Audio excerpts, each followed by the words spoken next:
bubuksan mo. Hindi naman pwedeng walang number, tas lahat na buksan mo, naghahanap ka o nabukasan mo na lahat.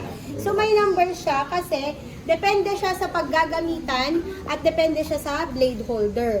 First, yung mga malalaki like the blade 20 and the blade number 22. Ganyan. This is done for the operation kung malaki ang incision na gagawin mo sa pasyente mo.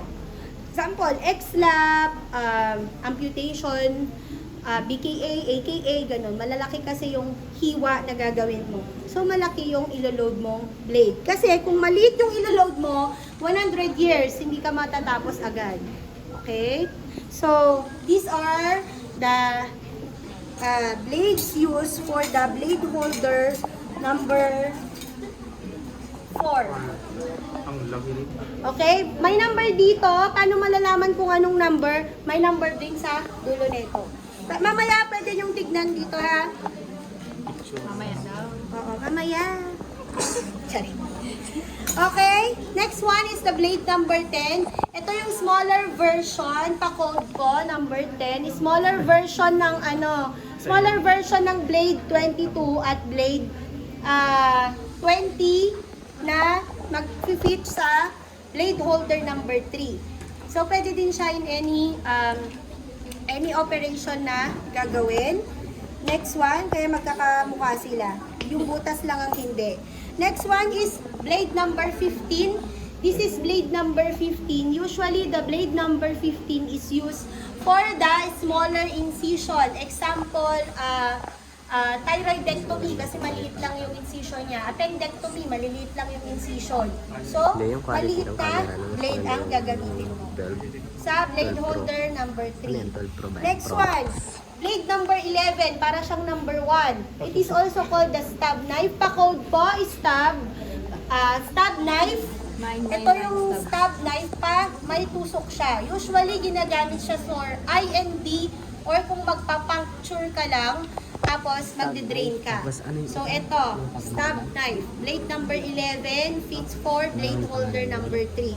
Blade lang. Tapos, next is blade number 12. Ito naman, pag magkakat ka, kung curve siya, tapos nasa top yung kanyang blade. Ito, kasama yung panggapas. Oo, di ba gapas ganyan yun? Para siyang panggapas. Okay? Number 4, number 3. Ano pa ba? These are the different sutures, guys. Pwede kong buksan para makita nyo. Yung sutures din, guys, yung sutures, ma'am, paano yun? Nakabukas na yung suture. Tapos wala na siya sa lagayan niya. Paano ko malalaman? Nanghuhingi ulit si Doc ng polyglactin. Hindi ko alam kung alin ba dito yung polyglactin. Okay, guys, so I will tell you that the color of the suture depends kung anong klase ng suture siya. The silk will be color black. The polyglactin is the generic of the Vicryl. Okay? Ito yung generic portion. Polyglactin is the generic portion of your Vicryl. Vicryl is the branded one.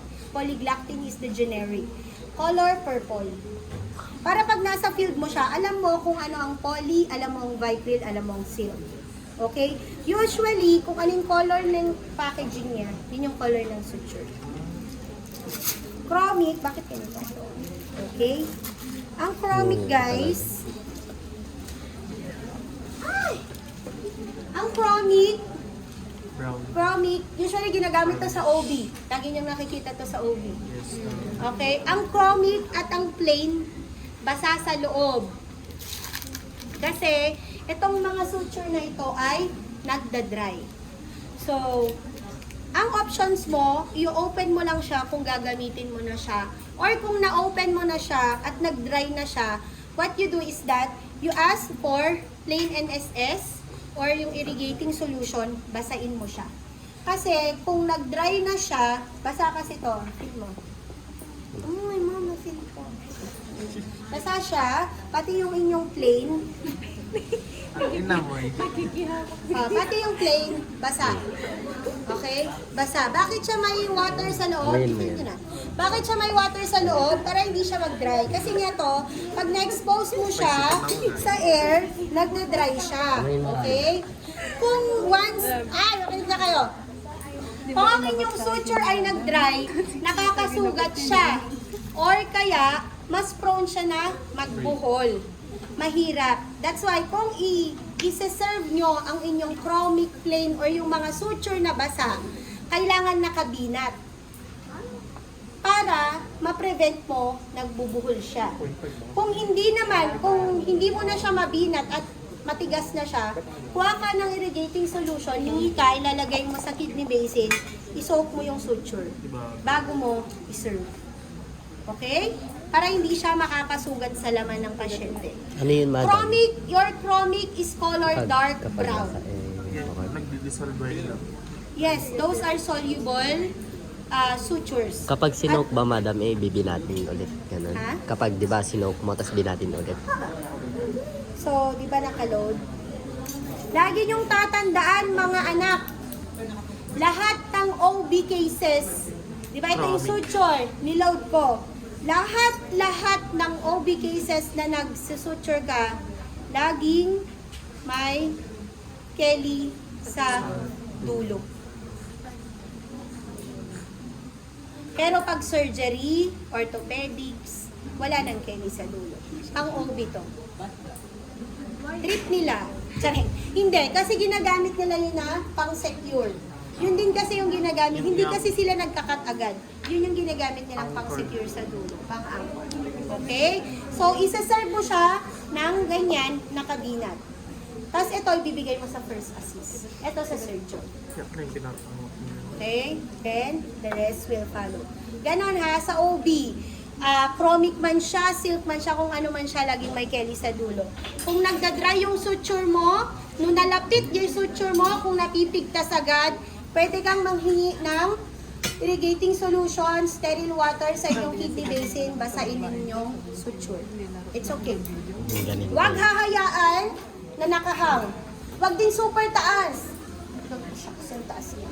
Hindi, di ba? Kasi anything that goes beyond your shoulder is unstable. So, pwede naman ganyan. Make sure lang na wala kang matatamaan, ha? Baka kasi minsan, di ba yung OR light, ang taas-taas, tatamaan mo na. Sterile na yun. Okay?